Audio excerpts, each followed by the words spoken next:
Hi, I'm Ashley. Today I'm going to show you how to make this crochet Georgia Bulldogs logo. So Georgia is doing very well this season that I'm filming this. They're currently ranked #1, so we'll kind of see how it plays out with going into the bowl games and then the championship games and everything, and see if they can hold on to that and win, but who knows. Either way, you'll have something nice that you can add to a blanket or a beanie or something like that to support your team as they go into these cold weather games. So personally, I'm a Nebraska fan. It's been a while since we've been there, but you know, we still hold out hope. But for you Georgia fans, this is for you. Let me know who your favorite team is in the comments, and maybe in the future I can do a logo pattern for one of those. Let's jump into the tutorial. All right, so what we're gonna need to crochet the Georgia Bulldogs logo is first the crochet chart or the written pattern if you prefer that. Both are linked down in the description on a blog post that I wrote with the PDF chart available for you. You'll need a size H 5.0 millimeter crochet hook. If you want your pattern to be a little bit looser and larger at the end, then go up a hook size or 2, and if you want it to be tighter and smaller, then you can go down a hook size or 2. You'll need scissors and yarn needles for weaving in the ends and trimming.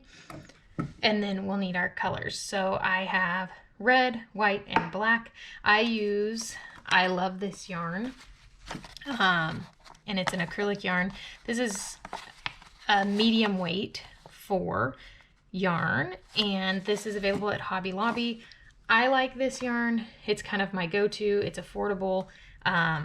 It's soft and easy to work with. So it's one of my go-tos for just my basic acrylic medium weight yarn. So to read this pattern, we're gonna start at the bottom right. Whenever you're reading a chart like this, you start at the bottom right and work from right to left if you're right-handed. If you're left-handed, then you're gonna wanna flip-flop it, start at the bottom left and work from left to right. And I didn't print it out in color, but the background is going to be red, and then this is white border, and then the black G. So we're going to start with just the red, and we're going to need to have 19 single crochets in that first row. So for our starting foundation chain, if we need 19 single crochets in row 1, then we need to chain 20. For this pattern, it's all single crochets. We're not going to do any other stitches. It's all single crochets. The main key to this is being able to color change and carry your yarn along with you while you work, and I will show you how to do that when we get there. So I finished 20 chains in my foundation chain. Now I'm going to work in the second chain from the hook and do a single crochet in each chain across to get 19. Okay, that's 19. And then I'm going to turn. So that was row 1. So row 2 is all red single crochets as well. And I'm going to carry this tail along with me so that I don't have to weave it in at the end. When I turn, I do not do a chain. I just pull my loop up a little bit larger and then go straight in with my first single crochet. And I find I get a little bit more even edges that way versus doing the chain 1 and then single crochet.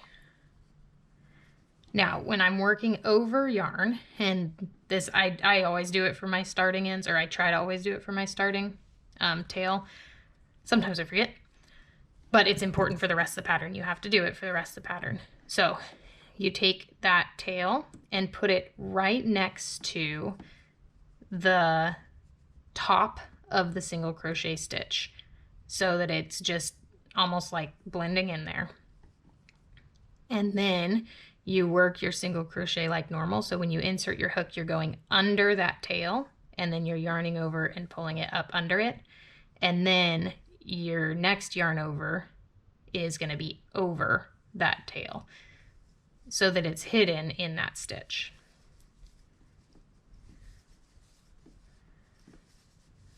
and keep doing that all the way across.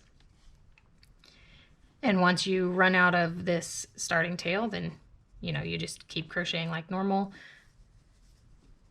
But as we go, we'll carry the different colors along with us, and I'll kind of show you how to turn with them and everything.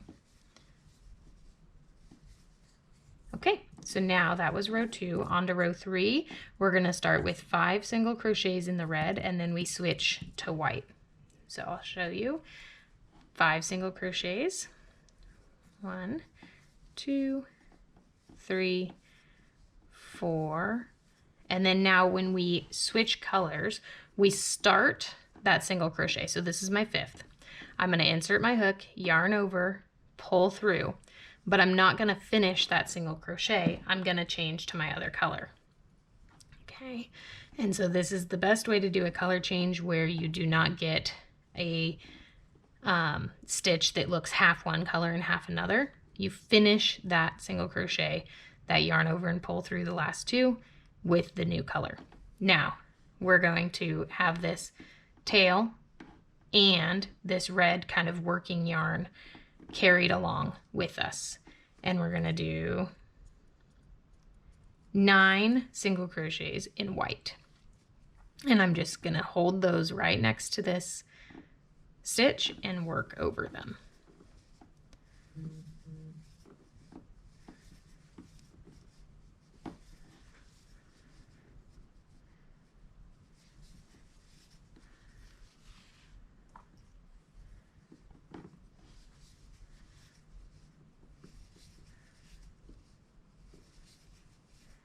Now, when you get to number 9, you start your stitch like normal, but we're going to switch back to the red. So this is why we carry it along, so we're not cutting and weaving in ends and just restarting so frequently. So I'm going to drop the white, pick up the red, and I'm going to finish that single crochet with the red. Now when you do that, this loop right here gets all loose and a little wonky, so you got to make sure that you're getting that tension back into the yarn that you switched from,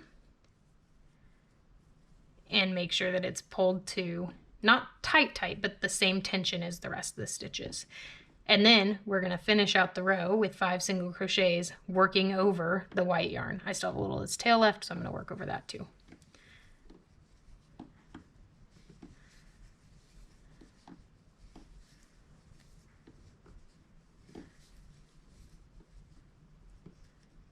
Okay,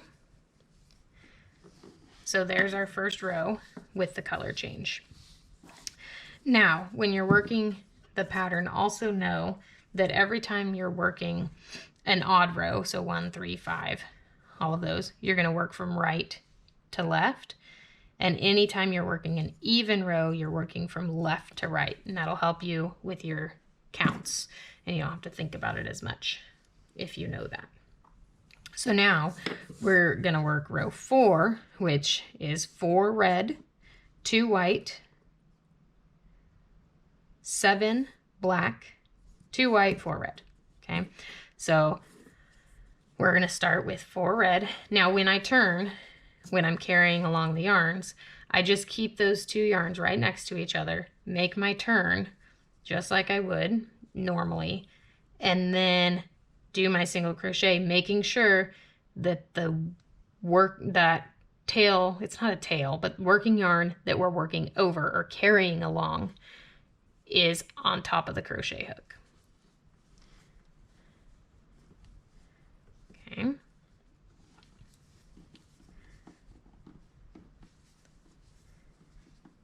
Now, before you change colors the next time, you want to make sure that this didn't get loose and funny during that turn. You also want to make sure it's not too tight, because if it's too tight, then you're going to get wavy edges also.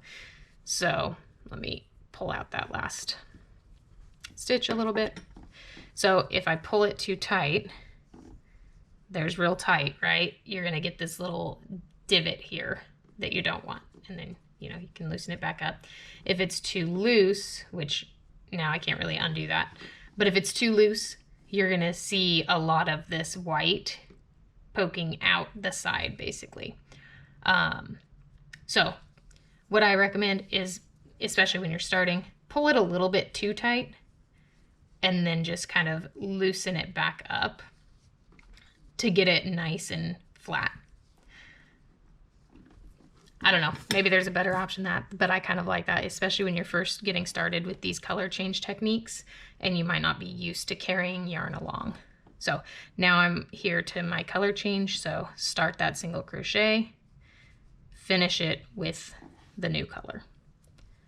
And 2 in white.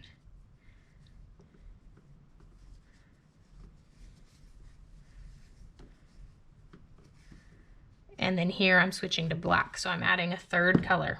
Now, I do have other logo patterns on my channel. This is the first one that I've done the 3 colors for the logo. The Nebraska scarf that I did does have 3 colors, but it's striped, so I actually cut that yarn. I don't carry it all along with me the whole time, but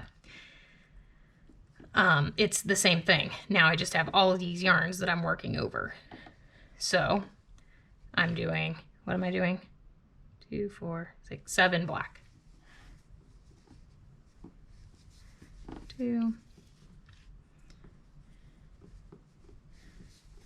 3, 4, 5, 6, 7. And then I'm switching to white. So again, I'm just dropping the other yarns. I'm not worrying about them.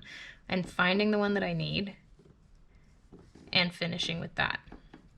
Making sure that that black that I just used is not too loose. And then I do 2 whites. And switch to red. So when you're doing this, you probably want to try to crochet a little bit tighter than you normally would, just because you're working over all these yarns. If it's super loose, you're going to see all of the colors poking through, which to me isn't a big deal if you see it a little bit, but if they're poking out too much, then it could be a little bit distracting for the pattern. And also, just because you're working over all these different yarns also, it can get a little bit like bulkier, which, you know, I guess it doesn't matter if you want it to be bulky, but working a little bit tighter will help address those problems. Okay. Now we're going to turn, and that was row 4, so we're going to work 5 now from right to left. So starting with 3 reds. So again, when I turn, I just keep those yarns against the stitch. And that's all there is to it, basically. Just always keep those yarns that you're carrying along against the stitch. My yarn got all funky here. I'm going to redo that last stitch. Try that again.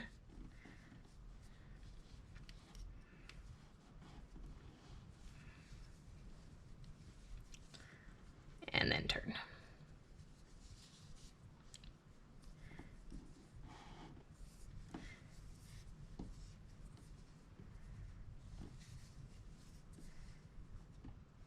Now I'm going to pause here to make sure that the tension in these yarns that I'm carrying along is right.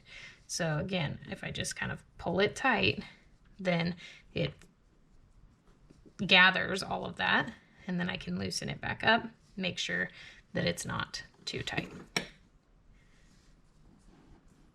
Now I'm on my 3rd one, and I need to color change to white.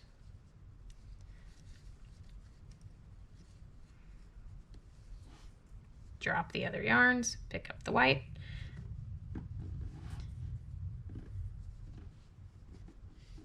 Two white, making sure that I'm changing colors to black at the end of that. 9 black.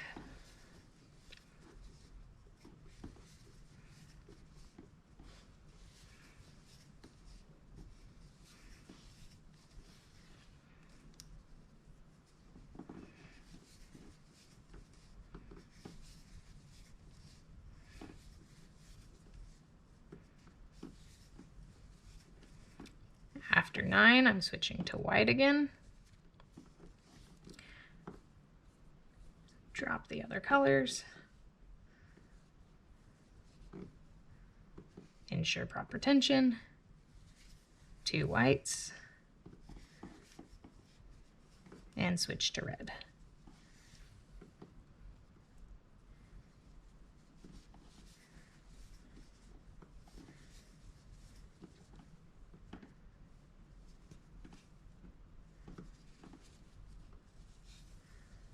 Okay.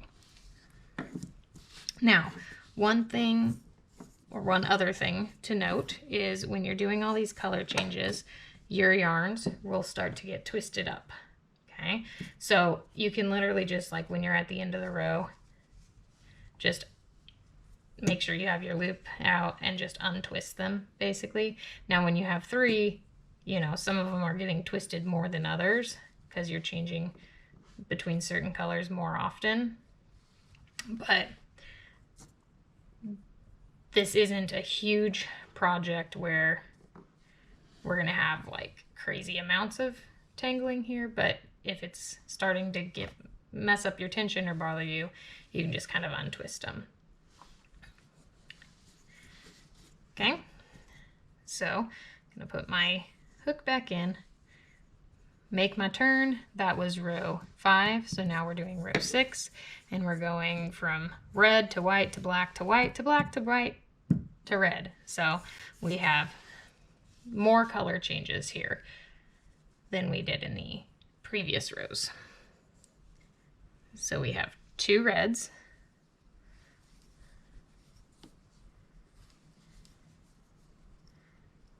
changing to white,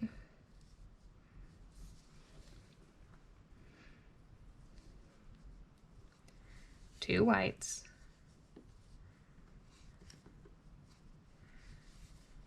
changing to black, 2 blacks,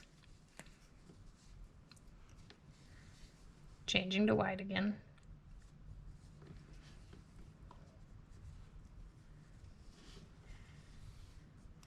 5 whites,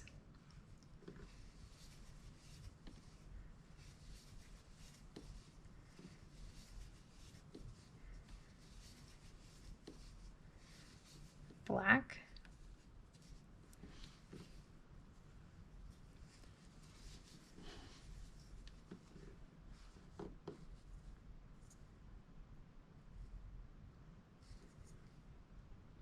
I did that wrong. That was supposed to be 3 blacks. So I can just frog it, come back to my blacks. You know, helps if I can count. All right. Came back to the blacks. Got to do 3 of those and then change to white. There we go.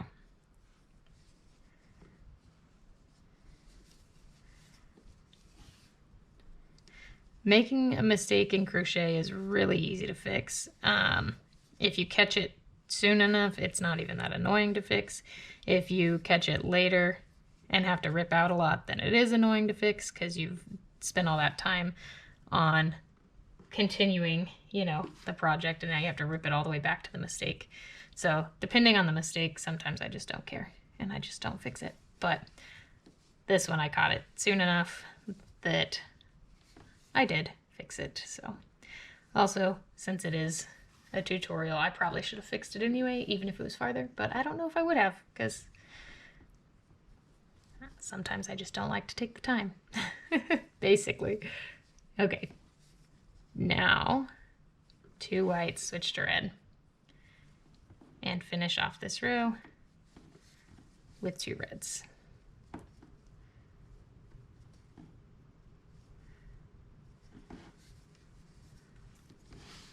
Okay, and you can see our pattern is starting to come together here. Now, that was row 6. So now we're going to work row 7 from right to left, and we have 2 red, 1 white, 3 black, and so on. So following these chart patterns is pretty simple overall because it's not a bunch of different kinds of stitches. It's just one kind of stitch, and the chart is just showing you where to change colors, and so it's just a matter of counting and knowing how to change those colors, which isn't too bad when you're carrying along because you have them all here already and it's just dropping and picking up basically, and you're not having to worry about, you know, all of those ends and tails that you're cutting constantly and all of that with some other color changing patterns. Now I guess if you really wanted to, you could cut the yarn every single time you change colors here and weave in ends. That's completely up to you. If that's what you prefer to do, go ahead and do that. The benefit of that, I guess, is when you weave in, you can make sure that you're weaving in the yarn just along its same color and not having any of the contrasting colors poking through. Like, I mean, you are going to see some of the black and white and the red and all of that. But when you look at the pattern as a whole, it's not super noticeable and it doesn't detract from the logo, in my opinion. But if that really bothers you, absolutely, you can cut the yarn if you want and just weave in the ends, making sure that when you're weaving in, you know, if you're weaving in a black one, you have to go along black if you don't want it to show. But that is an option if that's what you prefer.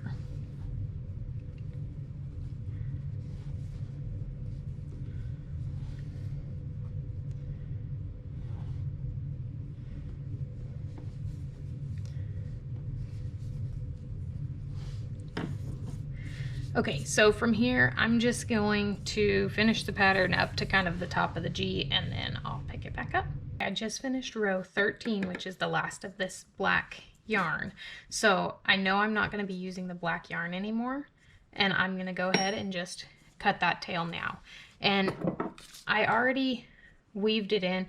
Honestly, I could probably carry it a little bit longer and weave it in more and then cut it like halfway through the next row. But I'm not super concerned about it because I don't plan on washing this a lot or anything. But if you're doing a pattern that, or you're doing this motif and putting it in a blanket or something that you know you're going to wash a lot, then go ahead and, you know, carry the yarn on a little bit longer so that you make sure it doesn't unravel at all. Okay, so now I'm on to row 14, which is the 5 single crochets in red, switching to white,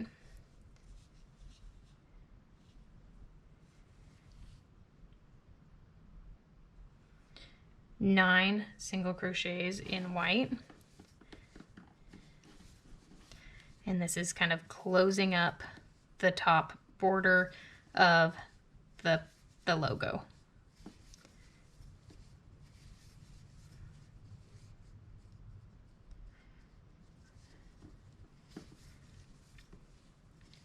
And then switching to red and doing 5 more single crochets in red. Let me get this black yarn out of here because I don't need it anymore. One less thing to deal with.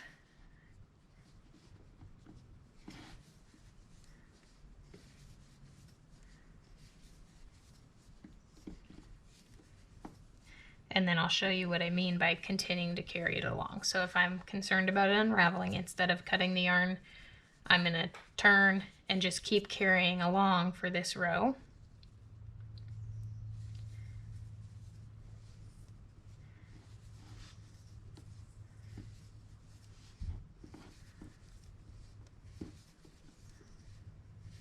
And then right here, I'm going to go ahead and kind of tighten it a little bit, cut it there.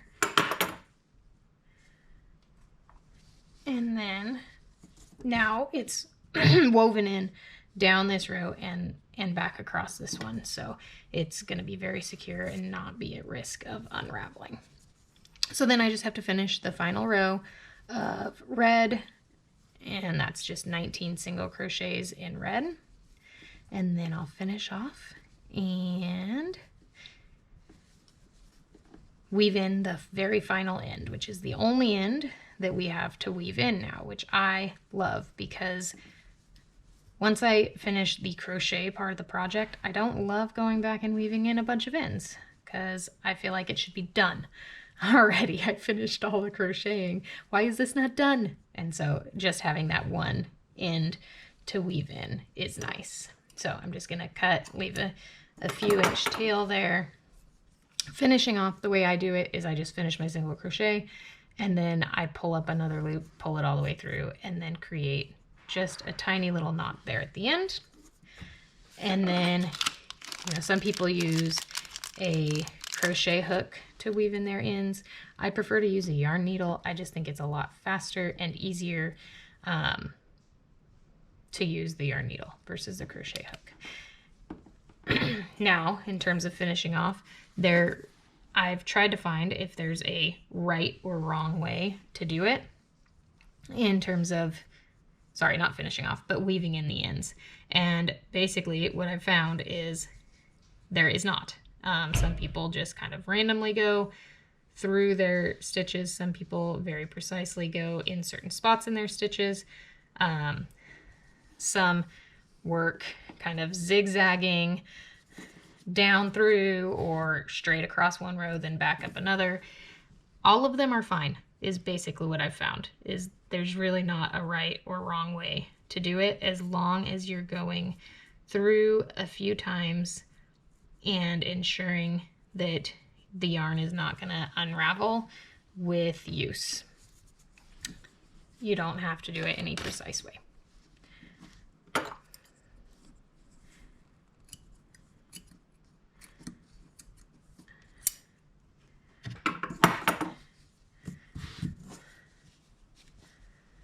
Okay, so here is that finished logo. Now, I did start a little bit looser and then get tighter.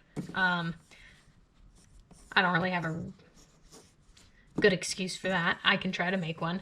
Holding it out away from my body under the camera, it's harder to crochet that way, which it is slightly, but I just wasn't super focused on it. But overall, it's pretty square, and I could address this if I blocked this square. So just got it wet, stretched it in the middle.